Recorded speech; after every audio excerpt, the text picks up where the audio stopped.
O ministro Alexandre de Moraes deu superpoderes aos investigadores da Polícia Federal que atuam no inquérito inconstitucional dos atos chamados antidemocráticos.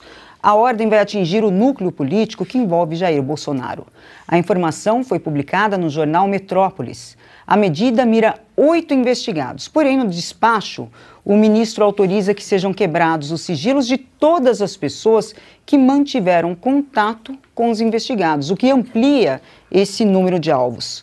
Agora, nós temos mais uma entrevista aqui em Oeste Sem Filtro. Nós vamos conversar ao vivo com o jurista Ives Gandra Martins. Boa noite, doutor Ives. O senhor é muito bem-vindo ao programa. Não há um excesso nas decisões de Alexandre de Moraes no ponto de vista jurídico? Na verdade, no campo do direito, pode haver interpretações diferentes, não é? Eu, afinal, sou apenas um professor de direito e o Alexandre, ele é ministro da Suprema Corte, mas nós divergimos completamente nesse ponto. Eu não vejo como fazer uma investigação com tal abrangência, atingindo, e se fala desde 2017. Pode-se imaginar, por exemplo, que uma delas seja a deputada Carla Zambelli.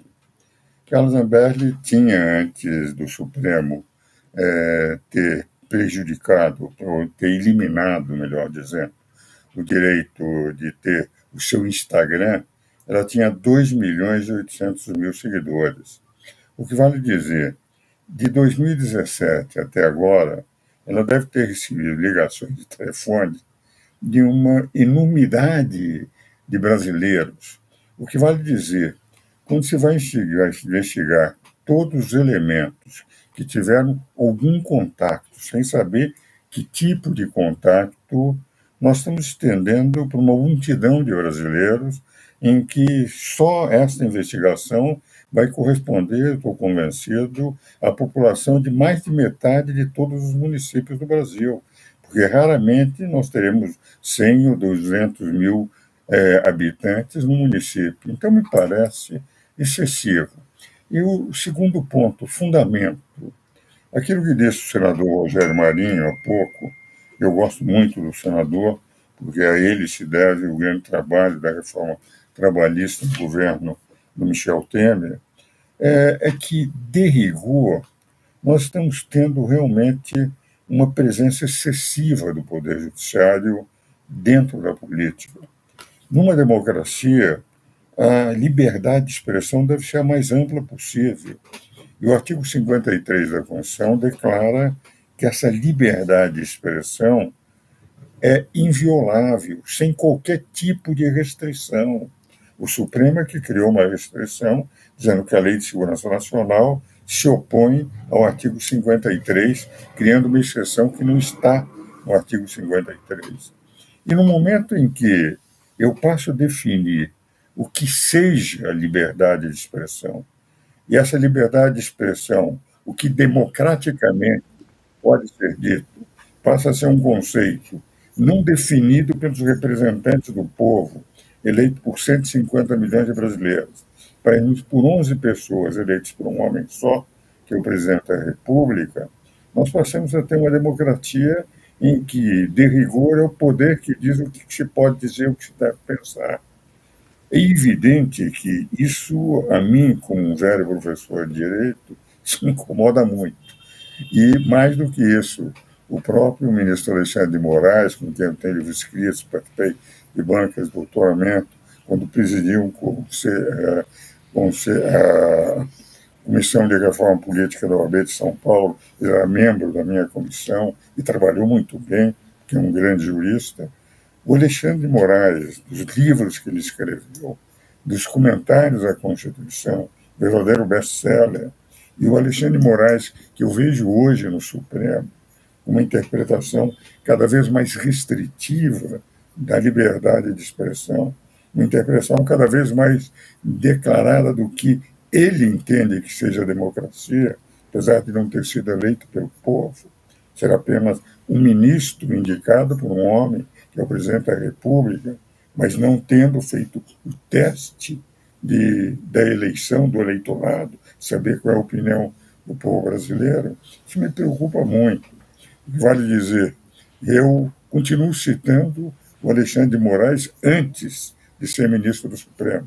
Os excelentes livros que ele escreveu, onde nós encontramos, por exemplo, na liberdade de expressão, quando ele comenta o artigo 220 da Constituição, do artigo 1º, e diz qualquer censura à liberdade de expressão é de manifesta inconstitucionalidade.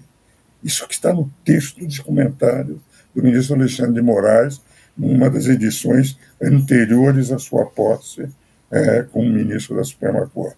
Então, eu vejo, num momento, uma situação, enfim, que a mim me preocupa, porque, de rigor, nós passamos a viver um momento em que 60% do eleitorado não votou no presidente Lula. O presidente Lula teve 40% do eleitorado, o presidente Bolsonaro 39% e 60% não votou nele. Em 150 milhões de eleitores, houve uma diferença de 2 milhões. O que fez o ministro de Defesa, no momento em que deu posse ontem aos generais, algo que me pareceu de um bom senso extraordinário. Não os conheço, escolhei aqueles que estavam em último lugar, que estavam há mais tempo como generais de exército ou oficiais de 4 estrelas. E mais do que isso, acho que as manifestações democráticas elas vão desaparecer naturalmente, dizendo que até familiares estavam em demonstrações. O que vale dizer, criando um ambiente de distensão, que é o que o Brasil precisa nesse momento, e não de aumento de tensão. Para o próprio governo do presidente Lula, não considero que isso seja positivo. Ele está precisando, nesse momento, de pacificação nacional para governar, e não é com um aumento de tensões, de todos sentindo uma necessidade de combater, no momento em que o conceito de democracia passa a ser assim, tão, enfim, atingido na medida em que não é a liberdade absoluta de expressão que todos nós temos, que pode haver as ações competentes, que é no máximo de indenização por danos morais, entende? Aqui está no inciso 4 do artigo 5º, do artigo 5º da Constituição. O que nós vemos é que essas tensões continuam. E continuando as tensões, nós temos uma parte do corpo, uma parte do eleitorado brasileiro que é quase tão grande quanto o eleitorado do presidente Lula, que não concorda com isso. Não acho que seja bom para a democracia. Doutor Ives, Augusto, muito obrigado por mais essa entrevista. É um prazer conversar com o senhor sempre. O que o senhor diz o senhor me lembra que é a voz da razão. O senhor está falando verdades evidentes. Por que as teses do senhor são tão claras, não são repetidas por entidades como OAB, associações de juízes, de promotores? O que é que está havendo com os chamados operadores do direito que permitem que se faça isso com a Constituição e se faça isso, como o senhor bem lembrou, contra o que o próprio Alexandre de Moraes afirmou nos seus livros? Veja o seguinte, eu continuo dizendo aquele aspecto, que em direito nós podemos divergir. As minhas posições são de um intérprete, de um velho professor de direito que interpreta a Constituição como ele viu, participando de audiências públicas no processo constituinte. O que vale dizer, é diferente do ministro Alexandre. Agora, também o silêncio das instituições de classe me preocupa. Eu tenho, entretanto, a impressão que o Instituto dos Advogados de São Paulo, que eu presidi de 85 a 86, e que sou ainda o presidente do Conselho dos Ex-Presidentes, do Colégio dos Ex-Presidentes, na medida que sou o presidente mais antigo, o decano do Instituto, no nível de presidência, pretende se manifestar a sua preocupação para demonstrar que há necessidade de nós termos segurança jurídica.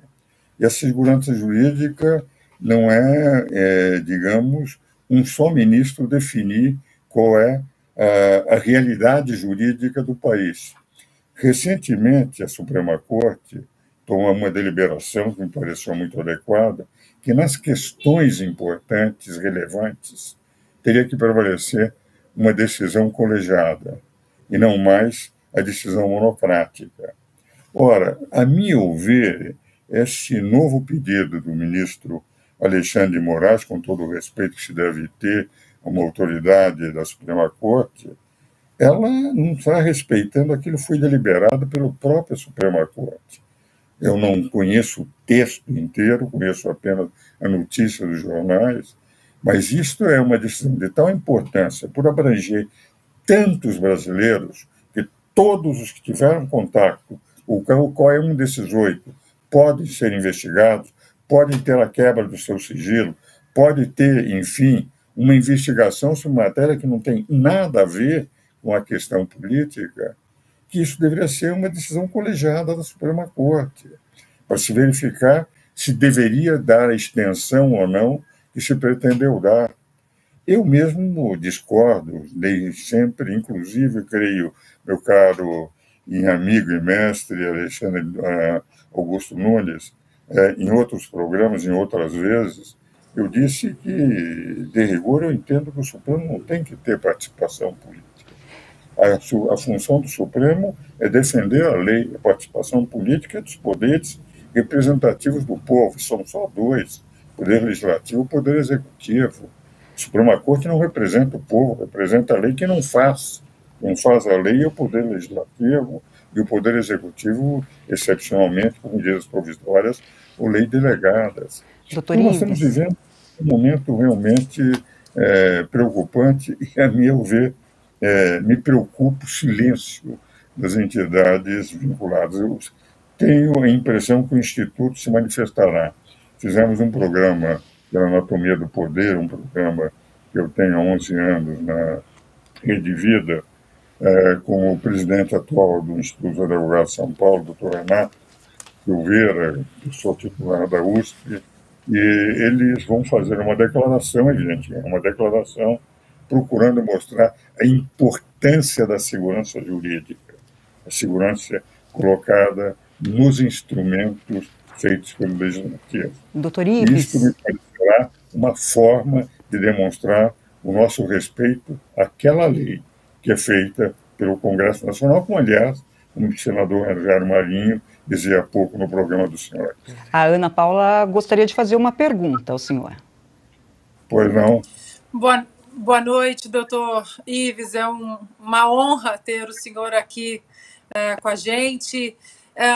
Doutor Ives, eu sou uma aficionada por ficar, apesar de não ter feito direito, eu fico lendo decisões do Supremo, fico lendo livros do senhor, artigos.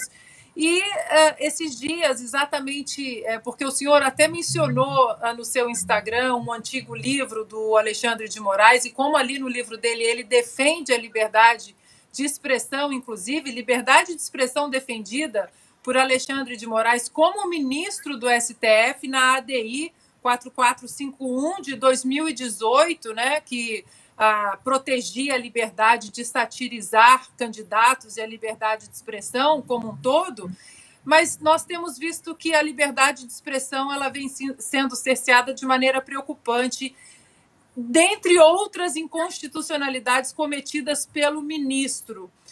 Doutor Ives, o que o senhor vê, qual a medida mais grave dessas inconstitucionalidades, como, por exemplo, prisões sem o devido processo legal, sistema acusatório que não é respeitado, interferência do STF em outros poderes? Nos últimos 2 anos, qual foi a medida que mais preocupou o senhor em relação a essas inconstitucionalidades cometidas pelo Alexandre de Moraes e por outros ministros do STF?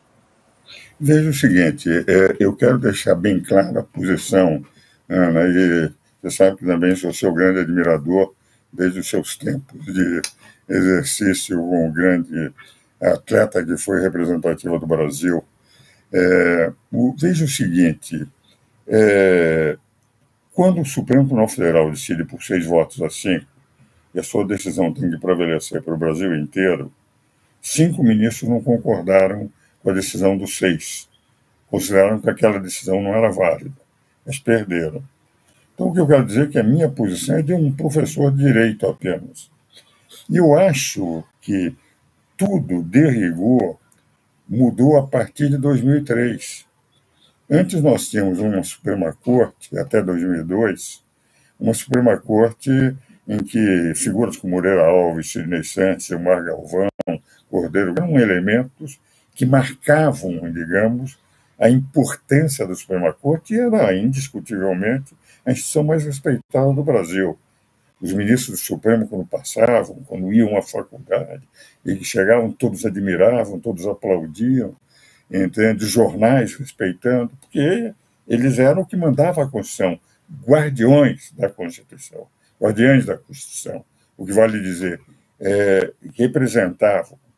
No momento em que 3 ministros deixaram num único mês a Suprema Corte, que eram os ministros Sidney Santos, Galvão e Moreira Alves, que era tão grande ministro que todos diziam que o Supremo era o guardião da Constituição e Moreira Alves era o guardião do Supremo. Nós tivemos uma mudança muito rápida da história do Supremo. Não era uma mudança de vez em quando, tinha que esperar 6 meses, 1 mês, mudava aqui, mudava lá. Eram 3 ministros que foram mudados de imediato. Mudou um pouco a perspectiva no governo Lula a partir de 2003.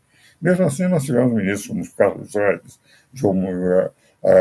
o Joaquim Barbosa, que levaram adiante os processos do Petrolão, do Mensalão, enfim, principalmente do Mensalão, o que representava ainda num exercício da Suprema Corte, já com um certo ativismo, mas procurando ficar nos limites da Constituição. Há, entretanto, uma mudança na Suprema Corte no momento em que nós passamos a ver a Suprema Corte sentindo que tem um papel também político. Queiram ou não queiram, a Suprema Corte hoje ela tem a sensação de que eles, ministros, eles têm a obrigação de interferir no processo político. E no momento que o Supremo como um todo aceitou essa concepção de que os 3 poderes são políticos, quando só 2 são políticos pelo artigo 1º da Constituição. O Supremo não é um poder, o Poder Judiciário não é um poder político. Mas eles, ministros, aceitaram a concepção de que eles são também políticos, passaram a intervir. Nós passamos a ver no processo eleitoral uma crescente atuação do Supremo Tribunal Federal interferindo, censura. A própria prisão do deputado Daniel Silveira, não concordo com nada do que ele disse, mas de rigor, se a Constituição colocou que é inviolável por qualquer manifestação, e nós temos uma manifestação dele deslocada, mas se ele era inviolável por qualquer, não pode haver exceção que a Constituição não permitiu, e principalmente de uma lei infraconstitucional, que é a Lei de Segurança Nacional, que foi alegada.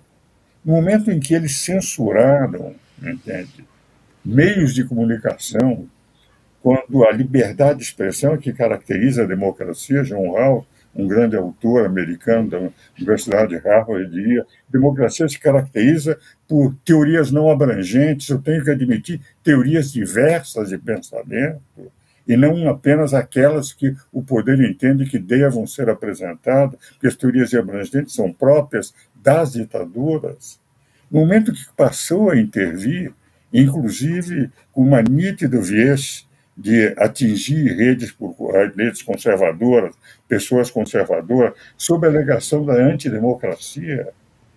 Paulo, veja o seguinte, isso me impressionou muito. Eu disse permanentemente, durante a campanha eleitoral, que o risco de um golpe de Estado no Brasil era 0 sobre 0 multiplicado por 0, e inventaram uma história de que haveria possibilidade de rompimento democrático, fizeram declarações bombásticas. Eu mesmo, pelo Conselho Superior de Direito da FEComércio, fiz questão de fazer uma declaração própria do Conselho, com autorização de todos os dirigentes de todos os sindicatos, de que não havia risco nenhum de rompimento institucional, qualquer que fosse, porque, como professor, emérito da Escola de Comando do Estado-Maior do Exército, eu conheço a mentalidade das Forças Armadas. E sem Forças Armadas não há possibilidade de golpe nenhum, mas inventaram uma história. E, a partir daí, tudo que foi demonstração de opiniões, sem que se pegasse armas, sem que se tivesse movimentos, porque uma ou outra pessoa isolada não representa um movimento, de falaram que esses eram antidemocráticos e nós vemos uma transmissão de poder com toda tranquilidade, sem que houvesse nenhuma demonstração das Forças Armadas de que haveria um rompimento institucional.